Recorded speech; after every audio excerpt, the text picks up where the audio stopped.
Hello there, physics pals. Paul Lake here with another physics problem solved. I hope you're doing well. We're going to do a relative velocity problem this time. We're going to find the velocity of a boat crossing a river. It's a very basic, kind of beginner-friendly relative velocity problem. We are going to be doing a little vector addition. Let's read the problem. It says, a boat heading due north crosses a wide river with a speed of 10 kilometers per hour relative to the water. The water in the river has a uniform speed of 5 kilometers per hour due east relative to the Earth.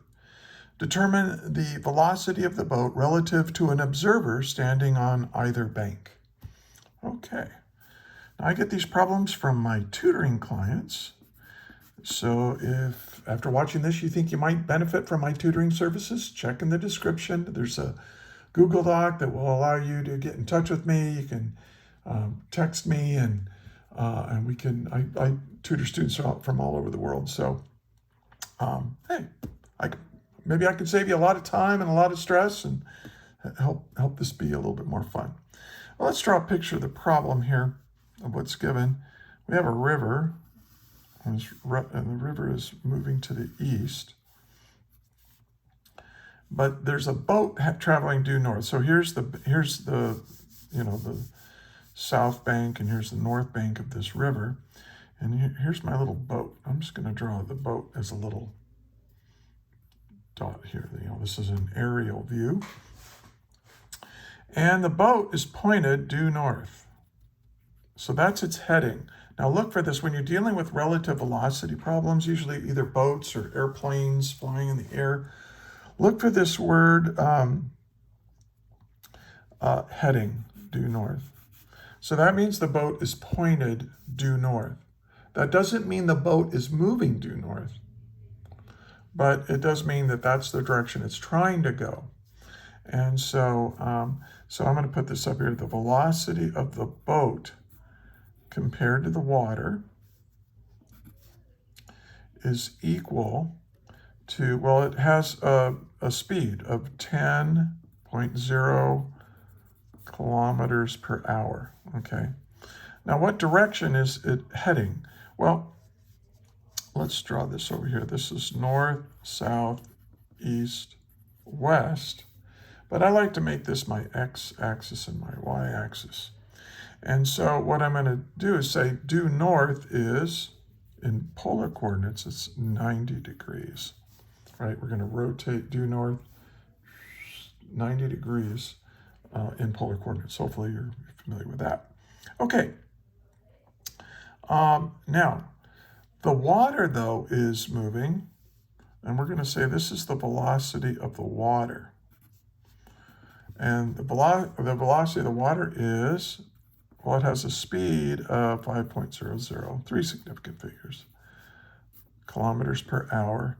Now, what angle is due east? Well, that's along the positive x direction, and in polar coordinates, that has an angle of 0 degrees. So you can write it down like this. And what are we trying to find? Well, we want to find the actual velocity of the boat compared to like some observer. Let's put an observer right here. They're just standing here, waving to the people in the boat, and observing this velocity of the boat, and then the velocity of the water. The velocity of the water is like this. So this is the velocity of the water. This is the velocity of the boat. Okay. And so this is what we're given. Now, what I suggest you do right now is pause the video and try to solve this yourself. And if you get stuck or just want to check your work with mine, hit play. Don't skip around too much. I do a lot of teaching within my explanations. So let's get started. So let's solve. Let's see. Okay, now here's the thing you need to understand about relative velocity. And this is the way I like to explain it. I always say the velocity of our object in the non-moving reference frame is equal to the velocity of our object in the moving reference frame plus the velocity of the moving reference frame, okay? So this is the velocity of the boat. So I'm going to call this V sub B, the velocity of the boat. Now this is not this is the velocity of the boat compared to the water, what I drew here. So the velocity of the boat is equal to the velocity of the boat compared to the water plus the velocity of the water. This is the velocity of my object as measured in the non-moving reference frame. That's this. Our observer is not moving. Our non-moving reference frame is equal to the velocity of the boat in the water plus the velocity of the water as observed by this guy. All right. So so this is a vector equation. And notice something here that's kind of interesting. What if the water wasn't moving? What if it was like a pond or something? Or somebody had a dam, built a dam and the river wasn't flowing. Well, then that would mean that the velocity of the water is 0. And the velocity of the boat compared to the water would be the velocity of the boat compared to my non-moving reference frame, my observer here. But since the water is moving, here's what's happening. The boat is trying to do this, right? The boat, if you're the captain of the boat, you're just trying to move that boat straight up like this, straight to due north. The problem is the water is trying to take you due east. So what happens is you do both at the same time. So I think you can see that this boat's going to kind of move like this diagonally. Right? That makes sense? And hey, if it doesn't make sense, if you have a question about something I said or you think I made a mistake, put it in the comments, but put a timestamp with it because I don't have time to watch my whole video. But if you put a timestamp, I'll take a look and answer your question or make a correction if that's required. And okay, so this is a vector addition equation. So here's what I'm going to do. I'm going to set this up. The velocity of the boat compared to the water plus the velocity of the water gives me the velocity of the boat. And when I do vector addition, I usually set it up in columns like this. I think it makes it a lot easier. Another thing we can do to do this vector addition is just draw a picture of it. So the velocity of the boat compared to the water, so I'll pick that vector up and just put it right here. So here's the velocity of the boat compared to the water. But the water is, here's the velocity of the water. So this will be the velocity of the boat compared to our non-moving reference frame, okay? Relative to our that's why I call it relative motion. It's, velocity is relative to what reference frame you're observing the motion in. Like if you're in a train, if you're on a train and the train is, and you look at the passenger and the train is moving, but you look at the passenger sitting next to you, they're not moving, not compared to you. But someone watching the train go by, well, you're both moving, in their reference frame. So that's kind of what we're dealing with here. Now, this is in, well, I'll just do it formally. Kilometers per hour, 90 degrees. And this is 5 kilometers per hour at 0 degrees. Now, the worst thing you can do when you do vector addition is add them in polar coordinates. You will receive no points, and may God have mercy on your soul. 10 plus 5, it's not going to be going 15 kilometers per hour. And I don't know, what does this mean if you 90 plus 0, whatever. No. You have to get them in rectangular coordinates, but in this case it's quite easy because look at the velocity of the boat. It's all in the y direction. So if I do this, I'll say this is 0 in the x direction plus, and then all of its motion, all the 10 kilometers per hour is in the y direction. Right? That's what j hat means, in the y direction. In this case, north. Then we're going to add it to this. Well, now 5 kilometers per hour at 0 degrees like this to the east, that's all in the x direction. So this is going to be 5 kilometers per hour in the x direction. Plus, and then how much in the y direction? None, 0. So this becomes quite easy to add together, right? So, we're not going to do this. We're not going to add this. No. But so this is going to be 0 plus 5. So we're moving 5 kilometers per hour in the x direction plus 10 kilometers per hour in the y direction. Now, why am I going through all of this when you can very obviously see that this makes a right triangle, and you can just use Pythagorean theorem and inverse tangent to get your answer? Because I want to teach you a way of doing this problem that even if these angles weren't aligned with the x and y direction, you could still figure out what the relative, what the velocities are. You can still express them and add them together. Okay, so in other words, this method that I'm doing right here will work no matter what these angles are. All right, that was my motivation for doing that. All right. Now let's figure out what the magnitude is.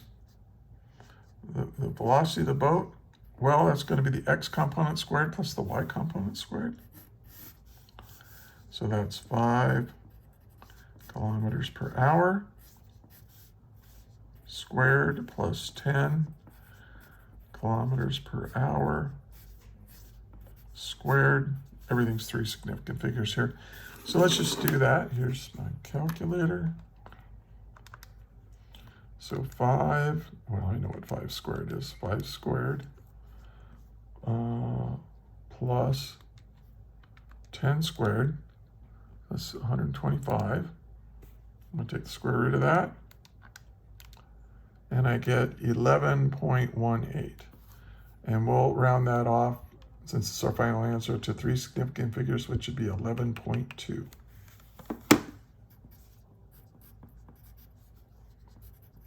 Kilometers per hour. And then the angle is equal to the inverse tangent of the y component, which is 10, divided by the x component, which is 5,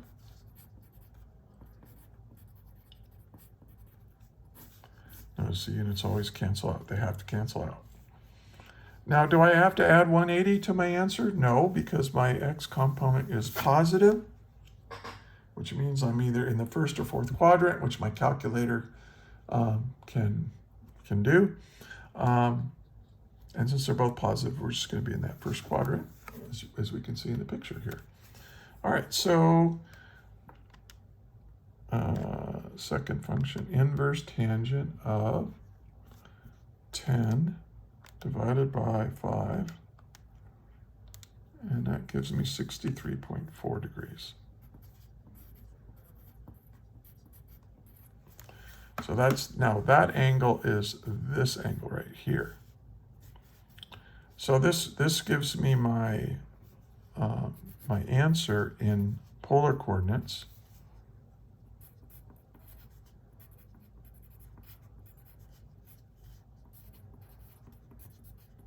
Okay, which is perfectly good.